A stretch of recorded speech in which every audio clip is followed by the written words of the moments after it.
3:30, and I am so happy that Jennifer Rowe and Amy Schleifke is here to kind of talk about read and write and how that might be able to help support you all. So I'm going to turn it over to them. I'm going to turn my camera off, and I'll be following the chat. All right, thanks so much, Paula. Hi, everybody. My name is Jennifer Rowe, and I'm the Director of Tools for Life, Georgia's AT-ACT program. We are so excited to offer this presentation on read and write. We've got Amy Schleifke here, and I'll let Amy take it away and introduce herself. Perfect. Welcome. I'm excited to present to you all today a tool that I have loved since it has come out. And so my name is Amy Schleifke. I am an independent assistive technology consultant, and I work with Georgia Tools for Life. I have been in the field of assistive technology, worked in it for over 18 years. I've seen its successes amongst students of all age levels. I do provide contract services. I'm glad Jennifer switched to the next slide. Jennifer, I think there you go. I do provide contract services to Georgia Tools for Life for assistive technology. So if we can flip to the next slide. Okay, I just want to tell you, hopefully you guys have access to this PowerPoint. I put a lot of information in the PowerPoint. I'm hoping to get to everything, but if I don't, you can refer back to it, especially tips and tricks for different features I am going to show you today. So I just wanted to say that because I do only have 30 minutes. Today, we are going to work through various tools within the Read and Write toolbar to support literacy across instructional settings. We will discuss the tool's purpose and its application for students with disabilities. And I will share tips and useful resources for support and training as well. Next slide. The Georgia Department of Education and the Center for Inclusive Design and Innovation have a AT partnership where they provide assistive technology services and accessible educational materials. Next slide. Okay. I'm going to go over this slide, and then I'm going to share my screen in a moment. So what is Read and Write, and how can my students access it? So Read and Write is a tool to support literacy skills such as reading, writing, reading comprehension, also helps with executive functioning deficits as well. And it is a tool that teachers can get for free, and I will show you through the Everway website. And when you sign up for free, you get access to all the premium features of the toolbar as a teacher. The link to that is embedded in this PowerPoint, as you see on the screen. If you have questions about student access, I am going to direct you to check with your special education director on how you can get that for your students. So I am going to pop over Jennifer. Actually, you know what, for time purposes, can you go to the next slide? Sure. And then I'm going to share my screen. Okay. So I will show you what it looks like to get the free teacher resources. But the other thing I wanted to show you was I put in here the web page to get resources for training. You guys, there's so much on this website that I'll show you. There's how-to videos, how-to articles. If you are a teacher or a therapist or assistive technology specialist and you are going to redeliver this content, there's train the trainer materials as well. So if you walk away with anything, know that there is a place for you to go to get answers to questions that you have. So I am going to show, if you cannot see my Everway screen, I'm on the Everway website, let me know. But on my screen, the link that we put in the PowerPoint will link over to this Everway website. And you will have to scroll to the bottom of this web page, but this is where you can go to get free, the free access to Read and Write. if you are a teacher. So that is the one place I wanted to show you. And now I'm going to switch over to, I have my toolbar up. This is it says the Text Help Academy, but this is the Read and Write for Education Academy, and that is LinkedIn. If you scroll down, you will see a plethora of resources that you all can use and access for training and further training. And if you get stuck, there's different tips in here. So I wanted to make sure you knew that was there. I'm going to pop open the toolbar in a second, and I want to show you one of the biggest things that will help your kids customize the tools is the settings menu. And so I'm going to offer tips throughout the presentation, and it will always lead you back to the settings menu, and I will show you, but it's here on the screen for you to see. It's 3 dots on the right-hand side of the toolbar.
What I'm going to do is tell you the function of the tool and how it can assist students, and then I'm going to go back and show it to you and share the tips as I'm presenting. So this is the text-to-speech tool, and what this tool does is it reads text aloud that you may find in Google Docs, Word docs, websites, and so much more. While it reads the text aloud, the tool will visually track what is being read at the sentence and word level. You also have access to another tool that's on the toolbar that does the same thing, and I'll show you that when we go back, called the Hover Speech tool.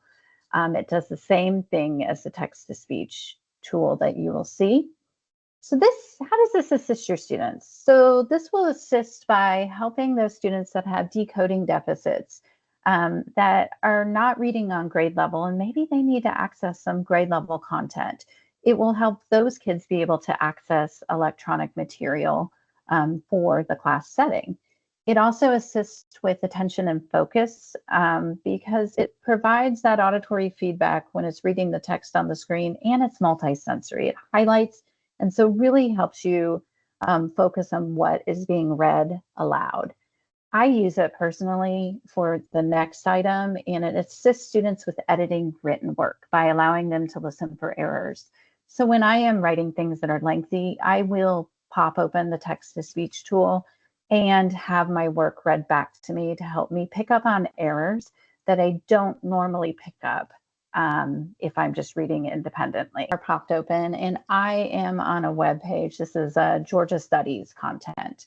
So it's super easy to use the tool. If you have content on the screen and you can highlight it, I'm highlighting it and I'm pushing play. If you were sending an email to a student in another country, how would you describe Georgia's location? There are many ways it can be done. If you have ever given direct. Okay, so you see it highlights as it reads the text aloud. You can go in and change the settings for this, and this is related to the tips I put in the PowerPoint. If you go under the speech settings, you can change to a plethora of different voices. Let the students choose the voice that works best for them. What might be great for you may not work best for the student. They can change the reading speed as well. You may have some kids that process information at a little bit of a slower rate, and you may need to slow down the speed on the toolbar, and vice versa. You may have students that process language at a very high rate and may need the text sped up. You can also have access to continuous read, and that allows you to, on the website, it will keep reading until you push pause or stop. That's all I'm going to show you on this one. I mentioned on the toolbar on the left-hand side, the hover speech tool. If I click on this, this is a great tool. The kids can click, the students can click on it, and they can come down to their text. If you were sending an email to a student in another country, how would you describe? And they just hover over the text. So some of your students may have poor fine motor skills and have trouble controlling the mouse. The hover speech comes into play to quickly grab text to be read aloud to the student. I think it's a great alternative to using the play button. Okay, so the next tool is the screenshot reader. It does read text aloud as well, but the difference is it reads inaccessible or image-based text aloud while highlighting what is being read. So you may have students accessing PDFs or images with captions or maps or charts, and I'll show you that they can't highlight with the cursor and push play or use that hover tool. This is where the screenshot reader comes in for that inaccessible text. It is an alternative to getting text read aloud on the screen. Something fun to play with I'm not showing you today is if you have an instructional video and it has text on the screen and you push pause, you can grab the text on the screen with the screenshot reader and you can have it read aloud to a student. So let me show you this tool right here.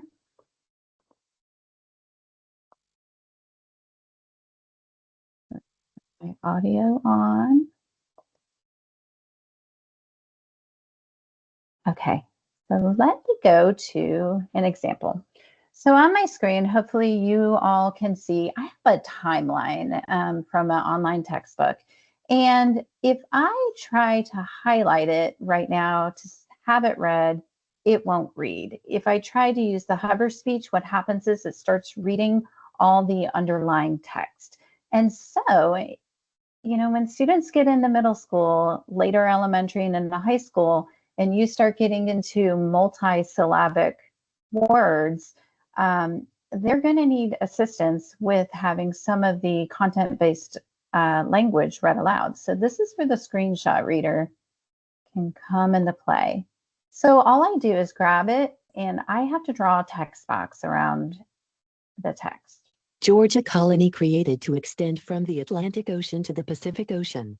Okay, so you have to have students that have pretty good control of the mouse. So this may be difficult for kids that are younger, and they may not need to have access to a variety of PDFs and things like that that you see in the upper grades. But you can change the voice settings and the reading speed the same way we did it before for the play button. You can also, I love this feature, copy the text that you have captured and paste it into a separate document as well. I do suggest though, if you have a student that has difficulty controlling their mouse, I suggest working with your your technology person to get into the mouse settings of a Chromebook or a PC to see if you can slow some of that down to help them be able to draw that text box around the text to have it read aloud.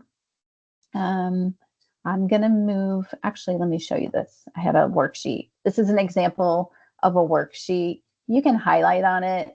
For time purposes, I'm not going to push play. It doesn't read correctly because it's a PDF. But if I draw a text box around it, it will, let me do that again. It will read the text aloud. Okay, so this is one of my next favorite tools. You have students that may struggle with language concepts and may need a little more support with comprehension, reading comprehension. I find I use this a lot with my own son who has learning disabilities, and you can quickly look up the definition of words in text, and it provides multiple options for words, and it's multi-sensory. It has built-in text-to-speech, so they can listen to the word, then listen to the definition. And then the other part that I love is they have a picture dictionary, which pops up a visual support to help with the comprehension of that unfamiliar word. Sometimes students just need a little bit more support when they are when context clues are not enough. And so they can use a combination of the dictionary and the picture dictionary with the context clues, but it's going to have to be taught. And hey, so I'm going to go into a ReadWorks article I have. Let me pop open my toolbar once again. Just click on the extension. And hopefully you can see that on the left-hand side, there is a book. It's a dictionary, and you can pop that open.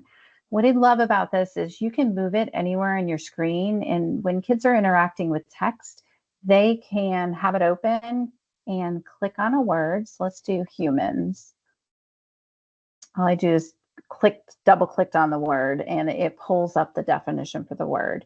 And you can take it one step. Let me do centuries because I did that the other day. If you push play, Centuries. it reads it aloud.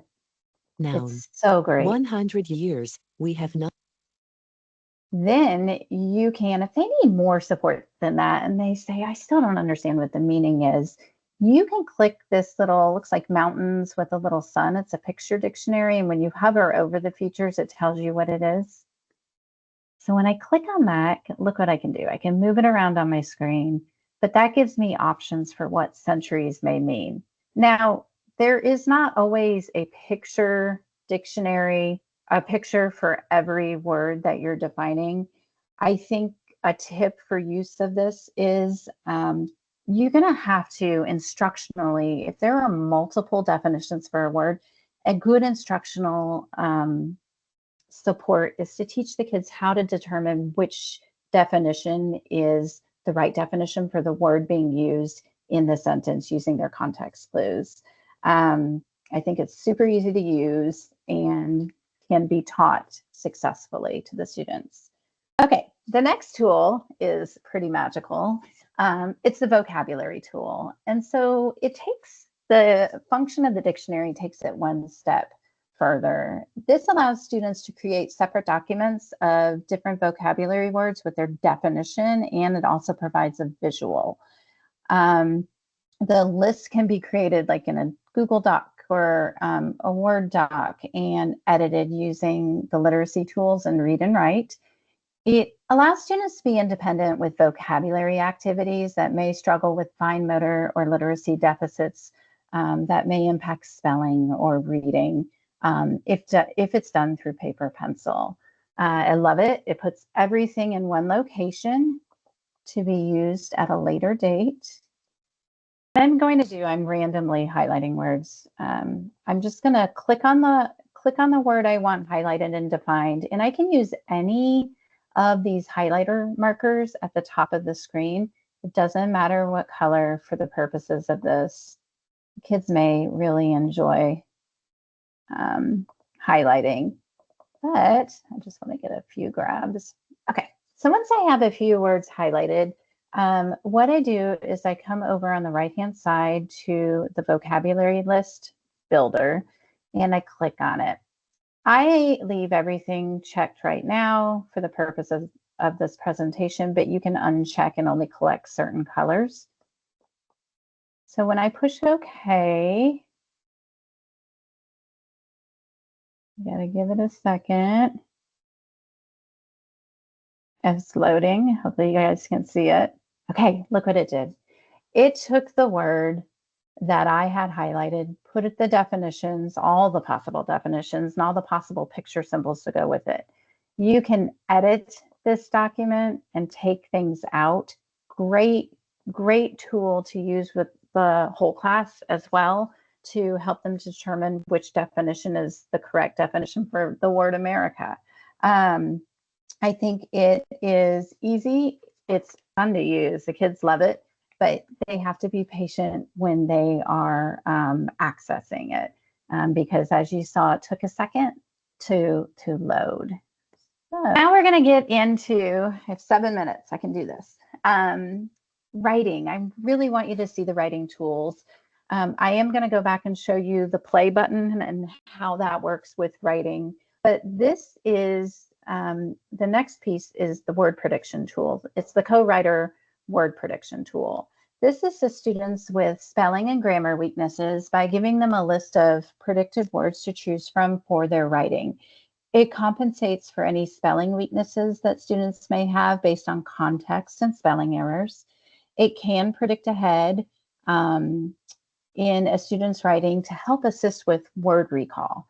You can predict words on a specific topic. I will show you how to turn on a topic dictionary as well. And it assists students who struggle with fine motor deficits that maybe, or newer keyboarders who are slower to type, by reducing the number of keystrokes needed to spell a word. And I will show you how that works. So as you will see right here, I have a document on the screen where I'm going to write about my dog, my Cavapoo. In our house, if we are writing about a preferred topic, it's usually the dog. On the left-hand side of the screen, you will see that there is a word prediction box right here. I'm not going to open it yet. Actually, I'm going to erase this. I'm going to type a sentence, and I want to show you how my text reads. The Cavap is I'm trying to write the Cavapoo is a small to medium-sized dog. a small But I'll write small dog for the purposes of this. dog. The Cavap is a small dog. Okay, so it's set right now to speak after every word, and that was under the speech setting on the toolbar. The purpose of doing that is to provide auditory reinforcement, especially for newer users or kids that need struggle with focus and attention and need reminders as to what they are trying to type. It is speaking after every word. And when I put punctuation at the end of my sentence, it rereads the whole sentence. I love that feature, and I have it turned on to speak after each sentence because it almost forces the students to remember to put punctuation in order to have their entire thought read aloud to them. Okay, so now let's turn on word prediction. So the little thought bubble on the left-hand side of the screen is your word prediction tool. If I click on that, let's see where I have it. Okay. And Let me see if I can scroll up. I want to make sure you can see it. Okay. As I start typing, the prediction list comes up. So I'm going to show you that. I'm actually going to hide this. You have a dictionary on the bottom left-hand side of the screen. I'm writing about something very particular, Cavapoo. And so I was able to, when I click on this dictionary feature, I was able to find a dictionary because I actually created one, but I can't show you that right now, on Cavapoos. And so when I toggled that on, it gives me more words in my prediction list related to Cavapoos that will populate as I'm typing. And so I'm going to write a sentence. The Cavapoo dogs are friendly with children. So watch as I type. I'm going to try to type it like the, oh, it already did it. Do you see? Chat Cavapoos. As I hover above the word, it will read aloud. You can turn that setting off. Could. Okay. Cavapoos. But I'm going to use Cavapoos, but I don't want to use poos. Cavapoo. Cavapoo dogs. Oh, look, it already Dogs. predicted ahead. So I have that feature turned on as well where you can predict ahead. R. Let's see how I spell friendly. It was pretty good though. From the. Oh. Okay. See, I'm spelling friendly. I'm trying to spell it phonetically. It did auto-populate. I don't have to use my cursor. I can just push the number on my keyboard and it puts the word in your screen. Friendly. Cavapoo dogs are friendly. Okay. And so that helps students be able to quickly access and get spelling support. I am going to go into, let me go into the settings for word prediction. I think the word prediction settings are probably the settings you will frequent the most with students. If you have younger students, some of the tips are to use less choices on a screen to get them used to using the tool so they're not so overwhelmed with scanning for information. But as kids get older, their vocabulary is richer and they need access to more choices on the screen to give them the words they are trying to use in writing in the prediction list. I had it set to where it followed my cursor as I'm typing. I'm going to unclick that.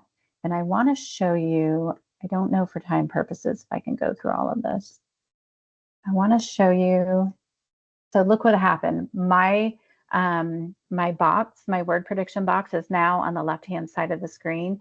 As students get used to using this tool, they may prefer to have it located on the left-hand side, or they can move it around the screen to wherever they want, so it's not following them. Let's see, Paula. I know I'm about to hit 4 o'clock. I hit 4 o'clock. I'll keep on going. Just keep going. We still have about 110 people in. Just keep going. Okay, guys, I can talk about this all day, but I won't. Let me make sure I hit all my tips for you guys. If word prediction is frustrating for a student, I do just want to suggest really playing with the features, the settings within the word prediction setting box over here. I think it can make a world of a difference for students. Now, you will come across some frustrations sometimes. I'm going to write Cavapoos. Have separation anxiety.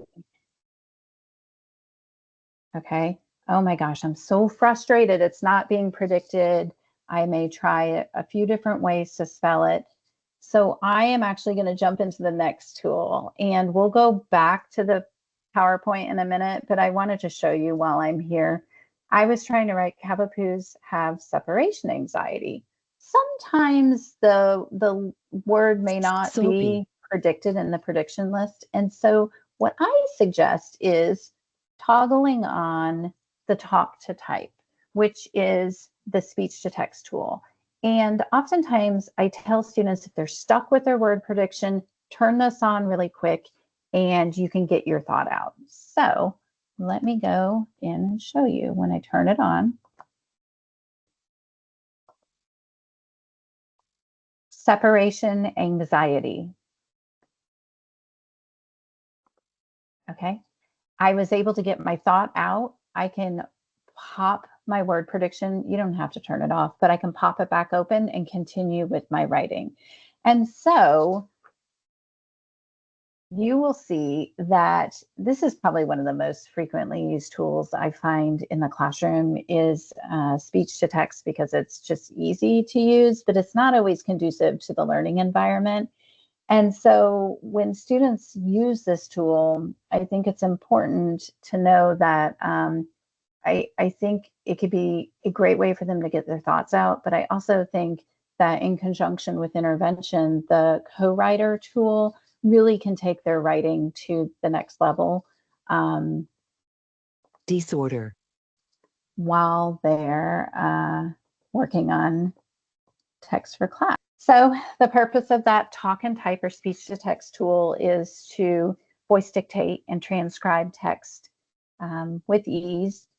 Oftentimes, students with executive functioning weaknesses may demonstrate, and literacy deficits, stronger verbal skills than written skills. And so the talk to type gives students an alternative way to demonstrate their knowledge. It also assists with students with fine motor weaknesses when typing is impacted by fine motor deficits and they need an alternative way to access materials. I showed you my tips on how to toggle it on and off, and it can be used in conjunction with word prediction. If we can go to the next slide. Okay, so now I'm going to show you the screen masking tool. And so, you know, the low-tech reading windows that you may use in the classroom, they have this electronically, and some students may only need this. They don't need the they don't need to hear their text read aloud on the screen. So this allows, it's a floating screen that allows you to tint your screen, and I'll show you this to help with visual tracking, and it reduces visual fatigue when interacting with various text. So let me pop open my Read and Write. In the middle of the screen, you will see it looks like a computer screen with a line across it or a TV. If you click on that, look what happens. Let me change my colors. Well, look what happens to my screen. I have a blue background with a green reading window. Green probably isn't the best choice to choose for this presentation. Let me show yellow. Okay.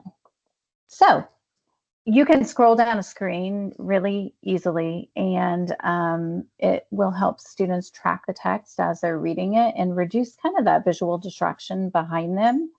You have the ability to go into settings either here on the left-hand side of the screen into this little cogwheel or under the three dots, and you can change the background color, the reading light color, and the height of the reading light as well. Just wanted to show you that. Let me turn that off. Okay, and I've got two more tools. I'm going to show you the highlighting and collect highlighting tool as well. Let me go back and I can't get off at this screen. Sorry, I'm trying to stop sharing in my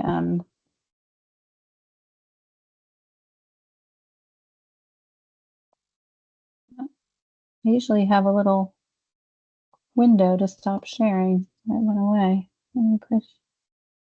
Jennifer, is there a way you can take control of my screen? Or do you want to share your screen, or do you want to look at the PowerPoint? Are you seeing my screen right now, or? No, I believe I it's do not showing see the your PowerPoint. screen. Okay. Okay, so maybe I clicked it. Did you see when I was doing the reading window, you were able to see all of that? Yes. Okay, so I am back on the PowerPoint, and we're going to look at highlighting and collecting highlights. So we can go back to those highlighter tools we were using before, and they can be used to gather important information on websites or in Google or Word docs. And what it allows you to do is to gather information using highlights and put everything into one source or one document. And this is great for students that struggle with research and gathering information from multiple sites and putting it in one location. So it helps those students that struggle with executive functioning, but also students that struggle with doing things paper pencil as well, with note-taking due to fine motor weaknesses or spelling weaknesses or even decoding weaknesses. They have access to all of these tools. So I'm going to share this. This is a really fun tool. I don't think it's used enough, to be honest, in the classroom.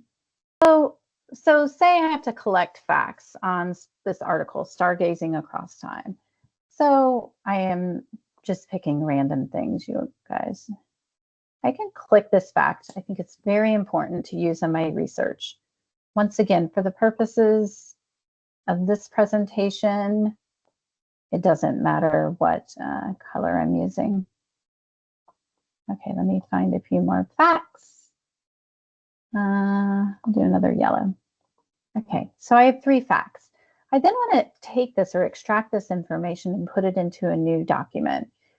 Next to the broom where you can erase all of these colors, you have collect highlights. And when I click on that, I can choose to sort my highlights by color or position. I'm going to do it by color, and I'm going to collect, I'm leaving them all checked, but I didn't have a purple or a green. And I'm going to push OK and watch what it does.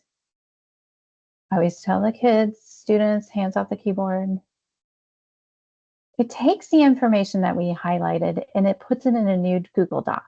And then you can use your read and write tool to have it read to you again. They can expand on thoughts and write sentences with it. I think this is a great tool, not only for research, but for collecting, say you're working on finding main idea and supporting details. You can assign different colors to topic sentences, different colors to supporting details, and work through exemplar text and extract some of that information and organize it for the students. You can use it to identify parts of speech or transition words used in writing. There's so many endless ways you can use this tool. And I'm going to go back and I'm going to push Control A and highlight everything on my keyboard. And then if I click on the broom, it removes all of my highlights. You can also just refresh your screen if that's easier. The last tool I do want to get into is called the Rewordify tool. I'm going to stay here and then I can go back to the PowerPoint, but on the Rewordify tool, this allows you to simplify text on the web by replacing higher level language with simpler language. Okay, can you see? Yes. Yes. Okay. So for this, okay, the Rewordify tool. So you give students oftentimes have to interact with text when they get into middle school and high school that is just written at such a high level of comprehension, and some of our students just aren't there. And so when text complexity is above their level of comprehension, we can use this tool to replace higher level vocabulary with synonyms that can help in comprehension. So this tool is on the right-hand side of the screen, and it's the Rewordify tool. When I click on it, what it does is I have the settings set to where it highlights the words it changed in purple. You can also have it italicized as well. I like the purple. I think it draws attention to the text. And it can, if a student wants to go back, so let's see, and see what word the text replaced. If I click on the purple, it changed eons to very long periods of time. And let's look at groups. It changed groups from constellations. So what it does is it's going to help our students be able to access and interact with some more grade level material and give them the confidence they need to be able to understand what they are reading. Let me make sure I didn't miss anything. You can go into the settings and you can change text complexity under Rewordify. So it's at the maximum amount right now, text complexity of how much it breaks down the text into simpler terms. But I think it is a great tool to play with and to support your students with language comprehension. I think I'm going to stop sharing. And I should be back on the PowerPoint.